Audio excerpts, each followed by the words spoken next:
Pronto, bom dia a todos e a todas.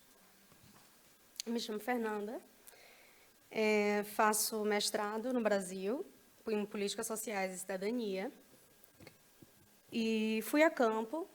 Ano passado, em 2018, eu estava no cárcere feminino, no Conjunto Penal Feminino de Salvador, com a organização não governamental em que a gente levava yoga para as detentas.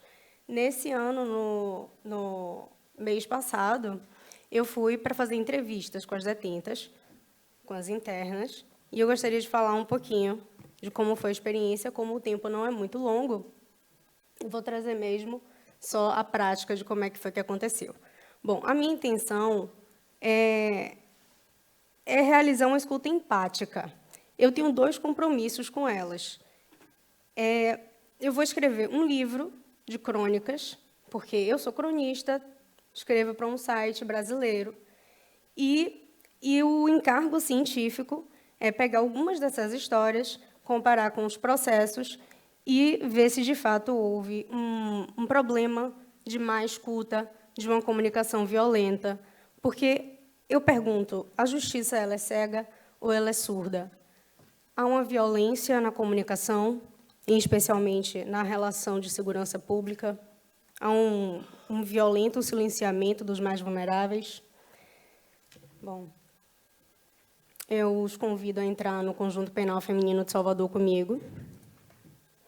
16 mulheres entrevistadas. Hoje a gente vai falar apenas de uma, pelo curto tempo.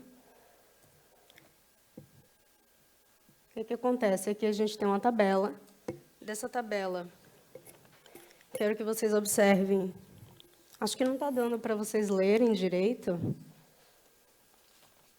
mas uma se autodeclarou branca, apenas 3 não têm filhos, apenas uma completou o ensino superior, 9 sentenciadas e 7 ainda não foram a julgamento, 2 não têm crença religiosa, 10 são do interior do estado da Bahia, 4 da capital e 2 do sul do país, 7 estão por tráfico de drogas, 4 por homicídio, 5 por roubo, 6 negam a autoria, 1 alega legítima defesa e as outras confirmam.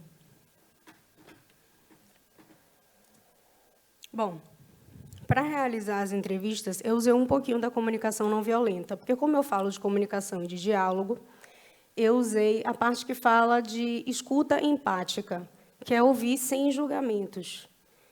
E, além disso, eu usei a ferramenta Grok. Mas, Fernanda, o Grok é um jogo. Você jogou com as detentas? Você usou o Grok enquanto jogo? Não.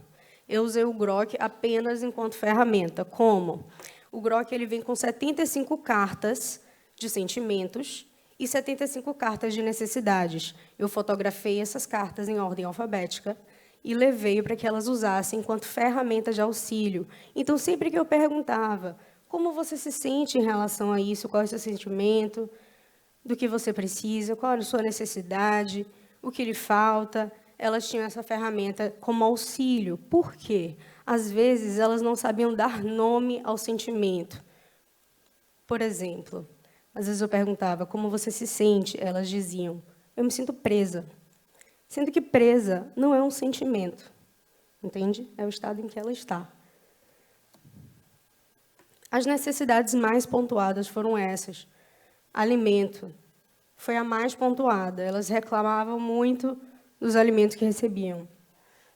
Algumas por sentirem dor com os alimentos, algumas chegaram a alegar que colocavam remédio nos alimentos delas.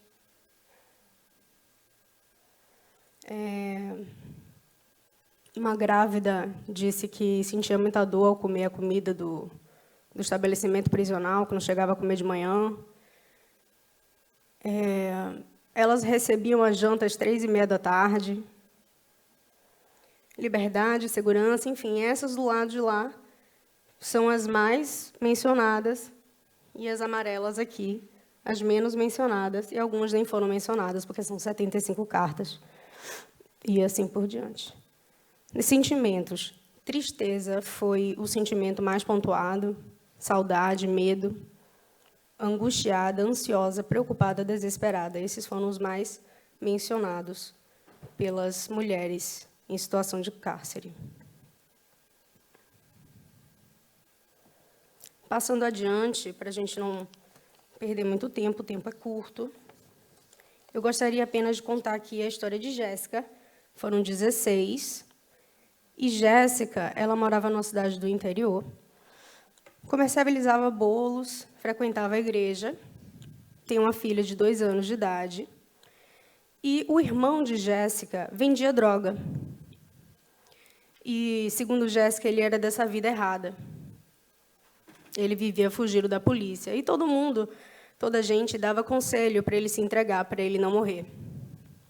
Numa terça-feira, ele chegou na casa de Jéssica pedindo para tomar banho. Jéssica deixou, pegou a filha e atravessou a rua, foi até a casa da mãe. Quando voltou, ele já tinha ido embora, deixou apenas a roupa para ela lavar. No dia seguinte, Jéssica estava fazendo a barba do namorado, estava com o cunhado em casa, a sobrinha, quando a polícia bateu na casa dela. A sobrinha abriu a porta, a polícia perguntou pelo irmão dela e Jéssica disse: meu irmão não mora aqui. A polícia expulsou todos de casa, revistou toda a casa e saiu com um saco de pão, com um pouco de droga dentro.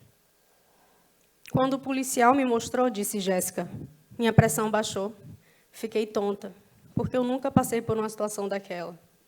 Comecei a chorar e fiquei assustada. Cheguei a pensar que eles tinham forjado, mas depois pensei que poderia ter sido do meu irmão, porque ele poderia ter esquecido na minha casa. Expliquei isso para a polícia, que meu irmão tinha tomado banho lá no dia anterior. Aí um policial falou: tá vendo aí? Eu sei que você não vende droga, eu sei que é do seu irmão, mas a gente vai te levar mesmo assim. E o delegado disse: bora levar ela. Pelo menos assim a gente mete a mão no irmão dela. Eles arrombaram a casa da minha mãe, revistaram lá, não tinha nada. Os policiais me levaram para a delegacia, me prenderam. Depois o policial bateu na grade e falou: matei seu irmão.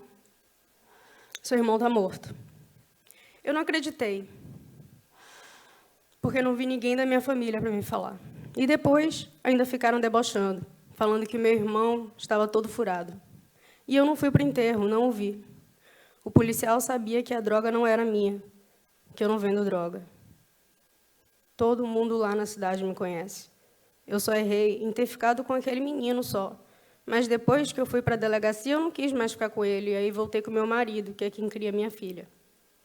Eu tenho uma filha, eu não preciso vender droga. E o que me dói é isso. Eu vim para cá sem ter feito nada. Eu vendia bolos e estou perdendo também, porque o povo me procura para fazer bolo e eu não estou. Eu ainda não acredito que meu irmão morreu. Eu não vi ele morto. Ontem ele fez 4 meses morto e eu presa, porque foi no mesmo dia.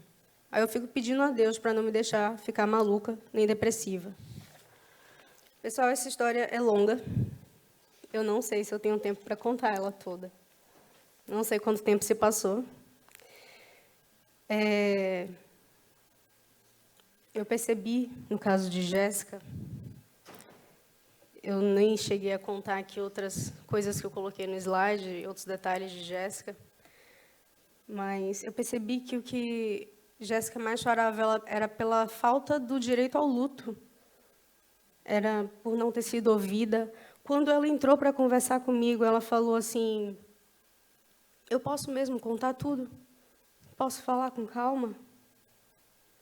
Ela não tinha sido ouvida nesses 4 meses em que estava presa. Então, eu questiono esse silenciamento violento que acontece pelas instituições de segurança pública, pelas instituições de justiça, pelo Estado, de um modo geral, especialmente com os mais vulneráveis. Eu tenho muitas outras coisas para dizer, mas amanhã eu continuo na palestra sobre democracia. E gostaria de agradecer a atenção de vocês, porque eu acho que a história de Jéssica chegar até aqui já é uma grande coisa. Muito obrigada.